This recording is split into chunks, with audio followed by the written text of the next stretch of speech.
Las prendas de las civilizaciones antiguas. La forma de vestir cambia de acuerdo a la civilización que se analice, aunque, al tener entre ellas interacción, se empiezan a diversificar los estilos. Primero hablaremos de Egipto. Tienen dos prendas básicas, el shenti, que era la prenda masculina, y el calasiris, que era la prenda femenina. Ambas se confeccionaban con lino, y el calasiris fue evolucionando de ser una prenda holgada a ajustarse abajo del busto y en la última etapa ajustarse también en la cadera. Además, conforme interactuaron con otras culturas, se fue variando de los colores, ya no utilizando simplemente el lino, y se empezaron a utilizar las transparencias, además de seda y algodón. De ahí pasamos a Mesopotamia, en donde se tienen cuatro prendas básicas. La primera, el caucanés, que es una falda hecha de piel hasta la rodilla con flecos y el vello del animal hacia afuera. La siguiente prenda es el candís, que es una túnica de lana que cuando se conquista Egipto empiezan a manufacturarlo con lino, algodón y al final con seda. El caunacé era una pieza sobre la túnica que envolvía el cuerpo y generalmente era usado por la realeza. En la época de frío utilizaban el poncho, que era otra pieza envolvente que se ponía sobre todo. La siguiente cultura son los persas, que tienen mucha similitud con Mesopotamia. También tienen el candís, que era su túnica básica, y que cambiaba la confección en cuanto al largo de mangas y rodillas de acuerdo al rango social de las personas que lo utilizaban.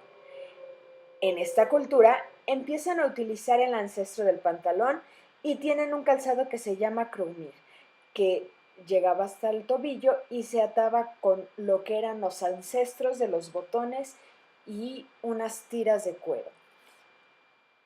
De ahí podemos irnos a China. Ellos tienen dos prendas básicas que cambian de acuerdo a la historia. La primera es el hanfu. El hanfu simboliza que el hombre se envuelve con el cielo y la tierra y es usado por todos los chinos. Si lo utilizaba el emperador, se llamaba mianfu y los funcionarios utilizaban el chaofu. Cuando llega el emperador Qin, impone el kipao, que se utiliza hasta que se establece la República China. Un dato que vale la pena rescatar es que para los chinos la vestimenta ya adquiere un significado especial. Por eso podemos ver que en el Hanfu nos dicen que el hombre se vuelve entre el cielo y la tierra. De aquí regresamos a Europa, viendo en primer lugar a los griegos, que al igual que los egipcios y los persas, tienen una prenda básica y se van colocando otras encima.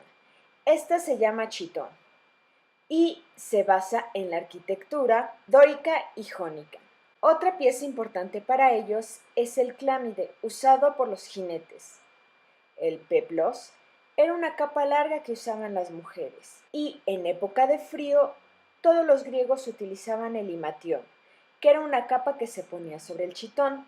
Había otra prenda que se llamaba la túnica de herretes, y era un rectángulo que se colocaba sobre el brazo. Ellos, para sujetar sus prendas, utilizaban las fíbolas, que eran una especie de seguros. Para esta cultura, ya tenemos una variedad en los calzados, sobre todo en las sandalias. Tenemos unas primeras sandalias con suela de cuero, corcho o madera, y otras que se llamaban cotornos, que tenían una suela más alta y que generalmente se usaban en el teatro. Además de tener las botas usadas por los soldados que ya contaban con espinilleras de metal. Lo curioso de los griegos es que ponían peso en la parte inferior de todas las prendas para que no volaran con el movimiento. La última cultura a analizar es Roma, que manejan prendas similares a las griegas, teniendo tres básicas: una túnica con mangas, una palla, que era la toga femenina y que servía como velo a las mujeres casadas, y la estola, que era similar al imatión. En los hombres, la túnica tenía diferentes rangos de distinción. La agus clava la utilizaban caballeros y jueces, la ticlavia, senadores, palmata, generales victoriosos y la recta para jóvenes solteros. También en el caso de las togas manejaban un código. La cándida era para jóvenes candidatos a un puesto del gobierno, la picta que utilizaban generales romanos, la puya que utilizaban las personas de luto, que podía ser de color verde oscuro, marrón o gris, la trabea, que era para gobernantes de la república, paludamentum, que lo utilizaban los generales, y en el calzado vemos varias sandalias romanas. Algo interesante es que el ejército no tenía un uniforme que le proporcionara el Estado.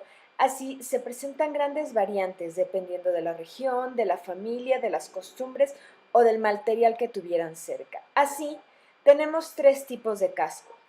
El colus, que era el básico, el montefortino, que tenía plumas y que utilizaban los altos mandos, y el casco imperial, que solo le pertenecía al emperador. Y tenemos tres tipos de armadura.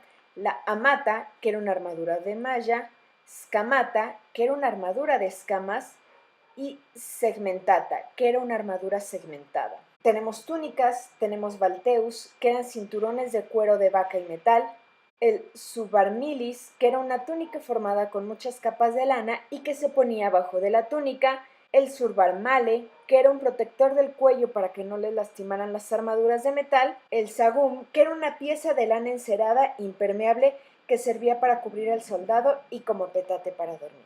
Tenían la pánula, que era algo similar al sagum, pero con capucha, el bracae, que eran pantalones que se utilizaban bajo las túnicas y que particularmente los utilizaban los jinetes, y el caligae, que era una sandalia descubierta usada en la zona del calor hasta el tobillo.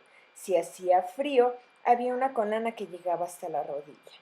Ya empezaban a utilizar calcetines en el Imperio Romano y tenemos otra prenda que es el calcei, que era una sandalia cerrada al frente.